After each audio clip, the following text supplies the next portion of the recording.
کر دیا کہ کیسے وہ ہمیں سب کو پتا ہے. تاریخ اسلام کے مسلمانوں میں ایک نام آتا ابو سفیان کا. یہ بتائیے کسی کو ڈاؤٹ ہے کہ مسلمان نہیں ہے؟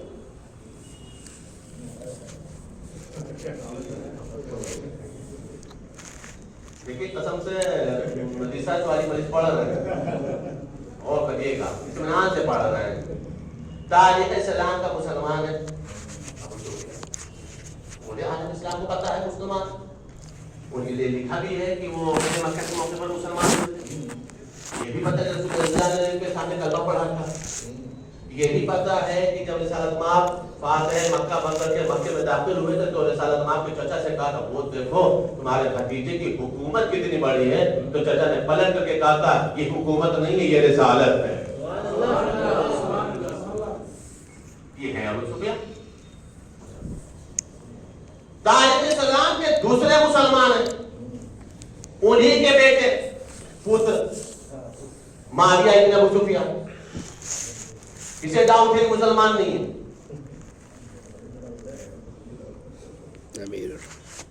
اس لہجے میں ہم نے گفتگو کبھی نہیں کی ہوگی.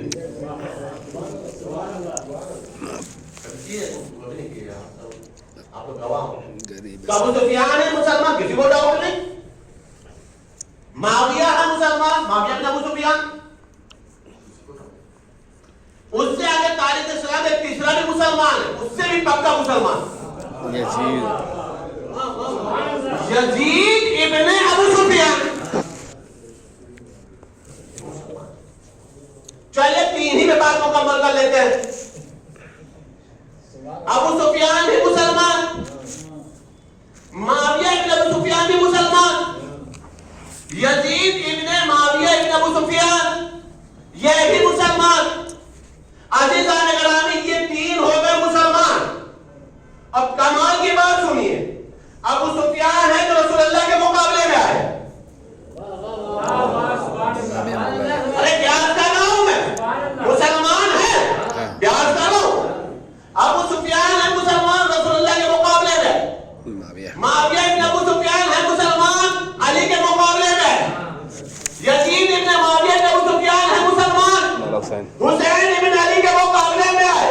اما قسم خدا کی اگر تاریخ اسلام کے ایسے مسلمان ہیں تو خدا بند عالم ایسے مسلمانوں کا شمار انہی لوگوں کے ساتھ کرے جو انہیں مسلمان کہتا ہے. انہی لوگوں کو کرے جو انہیں مسلمان کہتا ہے. اب تاریخ نے عجیب جملہ لکھا کہ یہ رسول اللہ کے مقابلے میں بات یہی ہوئی ہے, اوہد انہی سے ہوئی ہے, احزاب انہی کے ساتھ ہوئی ہے, یہ ہے مسلمان. صفین علی سے ہوئی ہے, یہ ہے مسلمان. توجہ جا رہا ہوں, کربلا انہی کے مقابلے میں ہوئی ہے, یہ ہے مسلمان. کمال کی بات ہے جو معصوم کے مقابلے میں آیا اسے تاریخ نے مسلمان لکھا, جس نے معصوم کو پروان چڑھا کر کے لوگوں کے سامنے پیش کیا. ایک صلوات پڑھتے ہیں محمد و آل محمد. اللہم محمد لانا بے شمار. اور وہاں یہ مسلمان یہ تاریخ کے مسلمان. اب چلے قرآن کے مومن کی ذکر کریں. قرآن کے مومنین جنہیں قرآن نے مومنین کا, اور کمال کی بات ہے جن مومنین کا میں ذکر کر رہا ہوں ان مومنین میں کسی نے بھی کلمہ نہیں پڑھا. اور کہیے گا میں کیا عرض کر رہا ہوں, قرآن کریم کے جن مومنین کا میں ذکر کر رہا ہوں اس میں کسی مومن نے کلمہ نہیں پڑھا ہے ظاہری طور پر. چلیے پہلا نام جنہیں قرآن کریم نے صاحبان ایمان کہا ہے, جنہوں نے ظاہری طور پہ کلمہ نہیں پڑھا ہے اور اتنے بلند و بالا شخصیتیں ہیں کہ وہ آج بھی ہیں اور جب امام کا ظہور ہوگا تو امام کے لشکر میں بھی ہوں گے. جنہیں اصحاب کہف کہا جاتا ہے. قرآن کریم نے ان لوگوں کے لیے ایمان کی سند دی ہے کہ یہ وہ لوگ تھے, وہ جوان تھے جنہوں نے اپنے جان کو بچانے کے لیے ایمان کو پوشیدہ رکھا. حالانکہ علم بادشاہ تھا، خدا کہلواتا تھا، سجدہ کرواتا تھا اپنے آپ کو. لیکن یہ 4 5 6 قرآن کریم نے الگ الگ آیتوں کے اندر ذکر کیا. جتنے بھی افراد رہے ہیں ان لوگوں نے اپنی جان کو بچانے کے لیے ایمان کا اظہار نہیں کیا. غار کی پناہ لے لی، غار میں جا کر کے سو گئے. اللہ کو ان کا چھپایا ہوا ایمان اتنا اچھا لگا کہ قرآن خود کہتا ہے کہ جب یہ سو گئے ہیں تو ہم نے ان کے کروٹوں کو بدلا ہے. کروٹ بدلا سمجھ میں آتا ہے؟ جس طرح سوتے ہیں ایک ڈائریکشن میں نہیں سو سکتے، ایک کنڈیشن میں نہیں سو سکتے، نہ سیدھے نہ ٹیڑھے نہ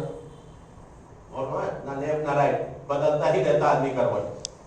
وہ ہمارا قرآن کہہ رہا ہم نے ان کے کروٹوں کو بدلا، اس لیے کہ انہوں نے اپنے ایمان کو پوشیدہ رکھا اور اس کے بعد غار کی پناہ لی، جا کر کے سو گئے. زمانے کے بعد اٹھے بھی ایک مرتبہ اور پھر جا کر کے سو گئے. تاریخ بتائیے جب امام زمانہ کا زور ہوگا تو یہ لشکر امام زمانہ میں ہوں گے.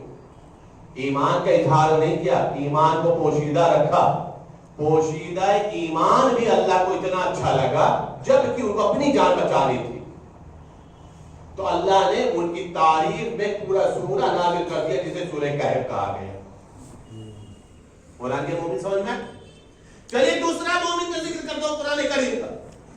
قرآن کریم نے ایک اور شخص کا ذکر کیا ہے جو فرعون کے زمانے میں تھا، فرعون کے زمانے میں تھے، جنہیں قرآن کریم نے کبھی نام کا استعمال نہیں کیا. جب کبھی بھی ذکر کیا تو جملہ کا مومن آل فرعون، مومن آل فرعون. انہوں نے بھی کبھی اپنے ایمان کا اظہار نہیں کیا. فرعون کے ہی دربار میں رہتے تھے، فرعون کے ہی سامنے رہتے تھے، ایمان کو پوشیدہ رکھے ہوئے تھے.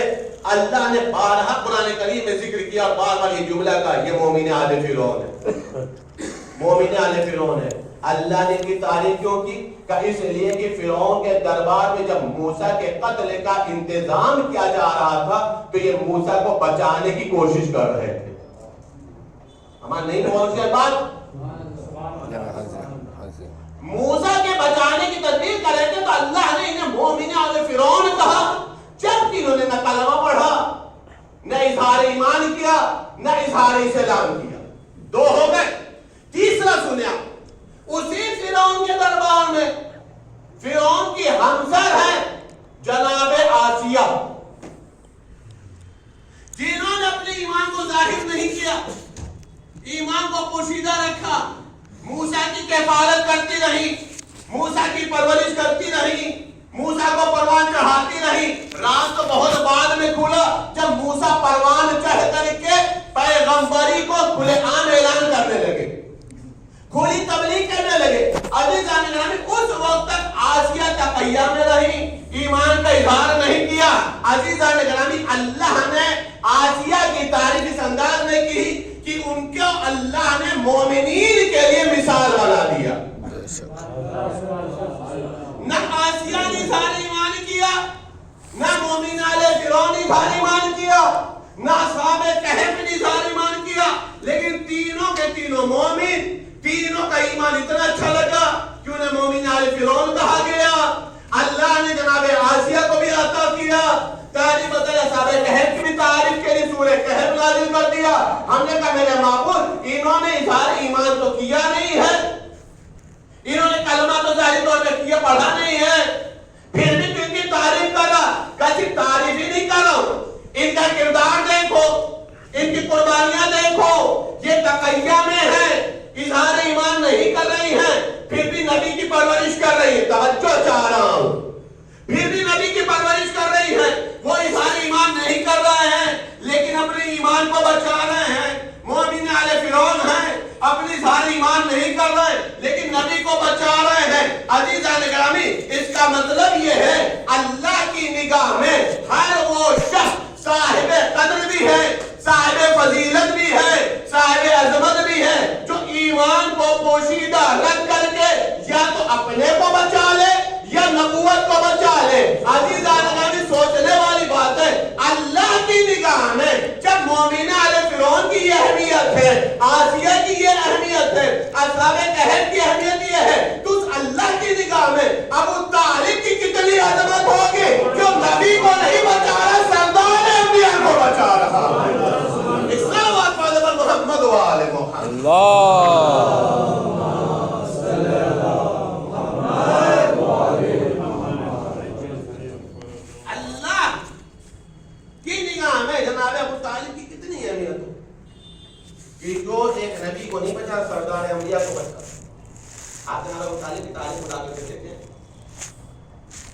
خود ذات گرامی کو اٹھا کے دیکھیں گے تو جو امتیاز اللہ نے جناب ابو طالب کو دیے کسی کو دیا ہی نہیں، گزشتہ میں بھی نہیں دیا، آنے والے زمانے میں بھی نہیں دے گا، دے گا ہی نہیں دے گا.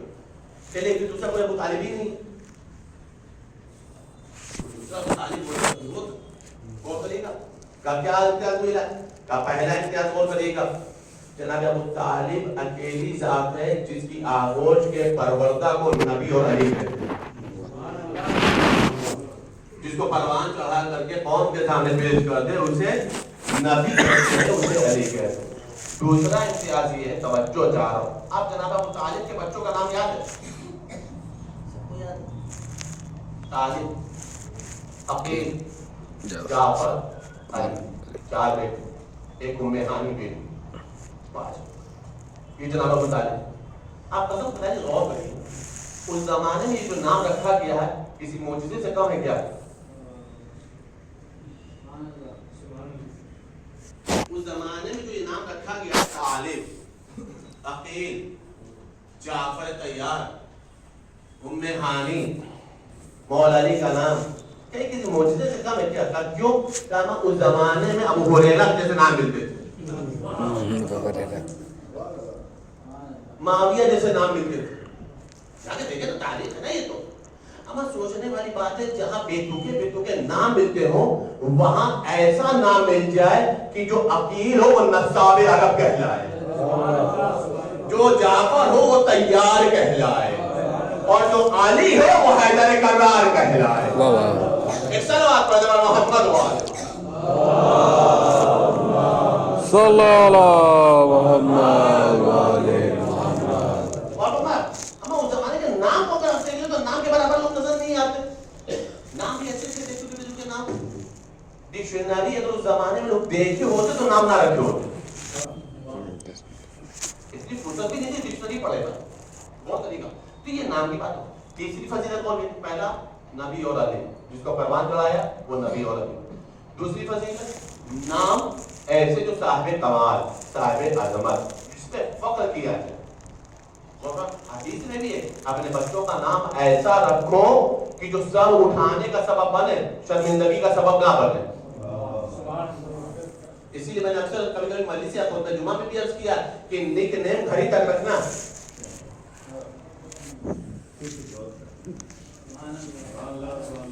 نک نیم گھڑی تک رکھنا. معذرت کے ساتھ، معافی کے ساتھ، پتہ نہیں کسی کا نام وہ ہوتا دے ڈبلو ببلو. یہ نکنیم ہی ہے نا. پیار محبت سے کہتے غلط ہے بول لو ٹھیک ہے، محبت میں ہے تو ہے، کوئی مسئلہ نہیں، لیکن وہ باہر اس کی شرمندگی کا سبب ہے، اس کی شرمندگی کا سبب ہے. نام ایسا رکھو کہ نام اس کے فیوچر پر اثر انداز کرتا ہے، نام اس کے مستقبل پر اثر انداز کرتا ہے، نام اس کی سیرت پر اثر انداز کرتا ہے. اور ہمارا اتنے بہترین نام اگر کسی نے رکھے تو ابو طالب نے رکھے. اس زمانے میں اور کہیں نظر ہی نہیں آتے ہیں. توجہ چاہ رہا ہوں، غور فرمائیے گا. 2 بات ہوگی. تیسری بات اکیلے ابو طالب ہیں جن کی بہو معصومہ ہے.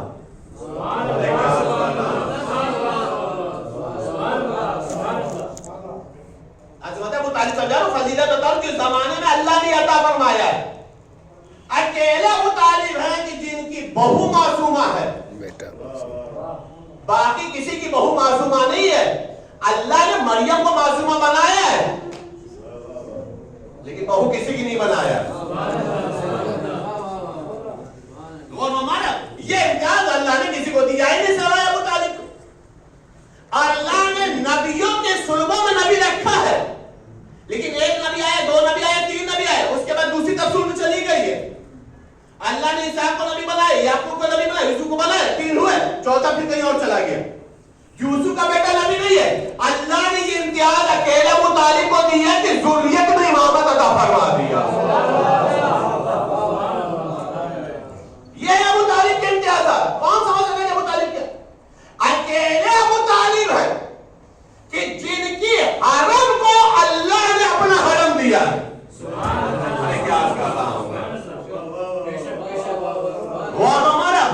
اکیلے ابو طالب. توجہ چاہ رہا ہوں، محسوس کریے گا جملہ جا کر لانا چاہ رہا ہوں. اکیلے ابو طالب ہیں کہ جن کے بیٹے کے لیے اللہ نے دیوار میں در بنایا.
میں سے ایک کام کرتا ہے، کیا تو نہیں سنا آپ نے؟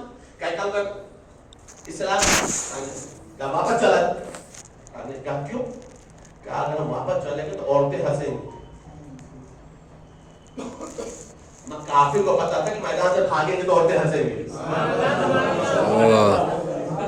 کیا کر رہا ہوں اکثر یہ کہتا ہوں کہ دھیرے سے پڑھوں زیادہ سمجھیے.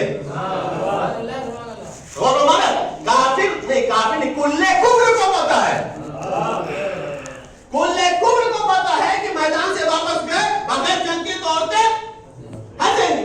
اس کے بعد کیا کام کرنا پیدا ہو تو بھی اتر جاتا ہوں. اب اس کے بعد رجز ہوا. جب رجز ہوا تو ایک مرتبہ پوچھنا شروع کرنا عمرو ابن عبدود عامری تو مولا نے فوراً فرمایا میں علی ابن ابی طالب ہوں. ہمارا بابا ایسا ہو کہ جس کا نام لیتے ہوئے فخر محسوس ہو. جیسے ہی کہا نا علی ابن ابی طالب ہوں، اس نے پلٹ کر کے فوراً کہا مجھے تم سے جنگ نہیں کرنی. کہا کیوں؟ کہ اس لیے کہ تمہارے بابا سے ہمارے تعلقات اچھے ہیں. فوراً علی نے میدان میں اعلان کیا کہ اتنا یاد رکھا عمرو ابن عبدود عامری کبھی بھی کفر کا ایمان سے کوئی رشتہ نہیں ہوتا.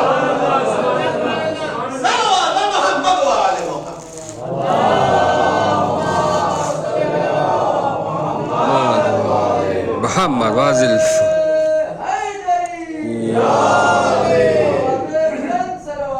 اللهم صل على محمد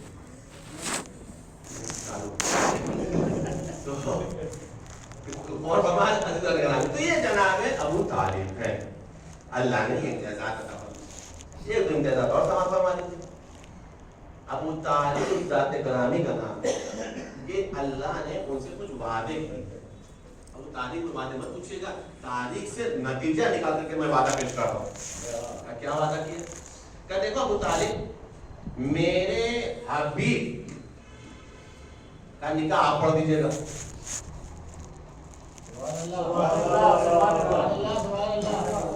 میرے حبیب کا نکاح آپ پڑھ دیجیے گا اور آپ کے بیٹے کا نکاح ہم پڑھ دیں گے. تاریخ میں ایسا کافر تو نہ دیکھا.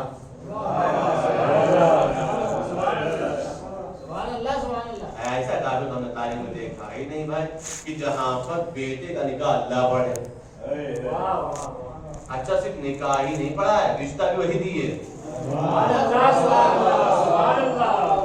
اکثر لوگ پوچھتے ہیں کہ بھائی سمجھ میں نہیں آیا علی کا رشتہ اللہ نے کیوں دیا. ہم کہا بھائی سیدھی سی بات ہے، جس کے گھر بچہ پیدا ہوتا ہے رشتہ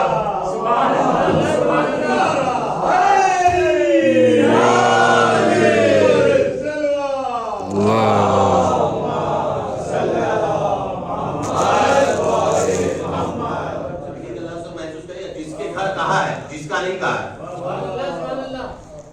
جس کے گھر کہا ہے اس لیے کہ وہ لم یلد ولم یولد ہے. اور تمہارے جتنی کرتے عقیدہ سنبھال کے کرتے ہیں. جب بعد میں کہنا اچھی بات نہیں ہے، عقیدے کا سنبھالنا بہتر ہوتا ہے. اور فرمائیے تو یہ اللہ نے اہتمام. ایک بات اور سن لیجیے. ایک مسئلہ میں نے شروع تقریر میں عرض کیا کہ کچھ تاریخ اسلام کے مسلمان کچھ طرح کے مومن ہیں. تو جو ہمیں تاریخ اسلام کے مسلمان بتائے تو پہلا نام کس کا بتایا؟ کتنا دن پہلے پڑھا آپ نے؟ ابو سفیان. یہ تاریخ اسلام کا مسلمان ہے. توجہ چاہ رہا ہوں. یہ اچھی بات ہے. بات میں جو کریے گا بس آخری بات ہے اس کو مسئلہ پڑھا. یہ عجیب بات ہے کہ ابو سفیان کی بیٹی رسول خدا کی زوجہ تھی ام حبیبہ. زیادہ پریشان نہ ہو، دماغ میں زور نہ جب بتاتے ہیں اس لیے ہم بتا مطالعہ کتنا ہے. تاریخ اسلام کا یہ عجیب انقلاب ہے کہ یہ مسلمان صاحب جناب ابو سفیان رضی اللہ تعالی، لیکن جب سنیے گا پوری سنیے گا پھر کہہ رہا ہوں. اور ہمیں لہجے سے بھی پتہ چل جاتا ہے کیوں پڑھ رہا ہے. تو حبیبہ رسول خدا کی زوجہ تھی، لیکن ان کا اسلام بابا کے اسلام سے الگ تھا. غور کریے گا، ان کا اسلام ان کے بابا کے اسلام سے الگ تھا. سنیے آپ، ابو طالب صاحب جا رہا ہوں، آخری بات ہے، کاش اگر میں سمجھا سکا، لہجہ سمجھیے گا تو آپ کو بات سمجھ میں آ جائے گی. ام حبیبہ ہے رسول کی زوجہ، ابو سفیان ہے ام حبیبہ کے باپ، یہ ہے مسلمان. ام حبیبہ ہے رسول کی زوجہ، ان کی بیٹی. تاریخ ابو سفیان آئے اپنی بیٹی سے ملنے. باپ کو حق ہے بیٹی کے گھر جانا، باپ کو حق ہے بیٹی سے ملنا. آئے، دروازہ کھولا، دیکھا باپ کھڑے ہیں، آ جائیے اندر. جیسے ہی آئے، عادت تھی جہاں جہاں بیٹھ گئے.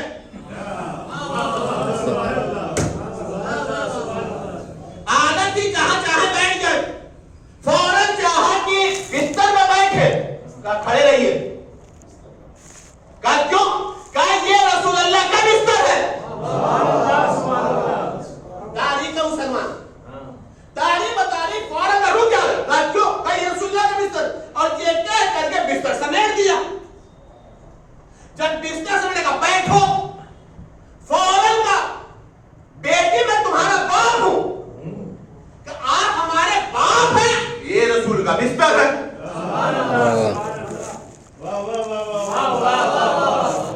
آپ ہمارے باپ ہیں، اس کا انکار نہیں ہے، لیکن یہ بستر رسول کا ہے. اس کا مطلب کیا ہوا؟ اس کا مطلب یہ ہوا کہ رسول کے بستر پر بیٹھنے کے لیے مسلمان ہونا شرط نہیں ہے. ہمیں سمجھ میں نہیں آتا ابو طالب کے بیٹے کا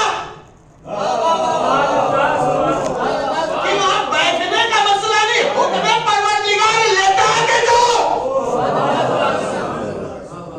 یہاں تک بات آ گئی.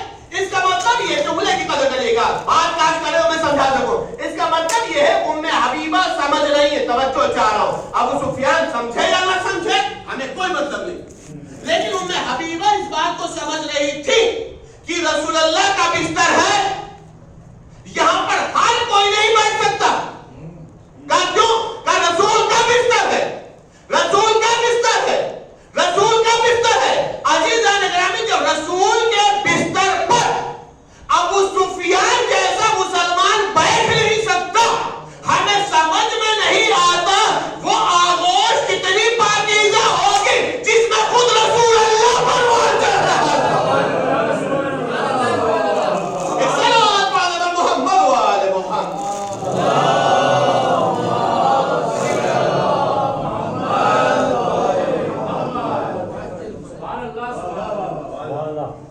وہ آغوش کتنی بات کو پاکیزہ ہوگی کہ جہاں پر رسول اللہ پروان چڑھ رہے. کتنی طیب ہے گا. جب جناب ابو طالب کی وفات ہوئی ہے تو پیغمبر کے اوپر دو یہ ذاتوں کا کہ وفات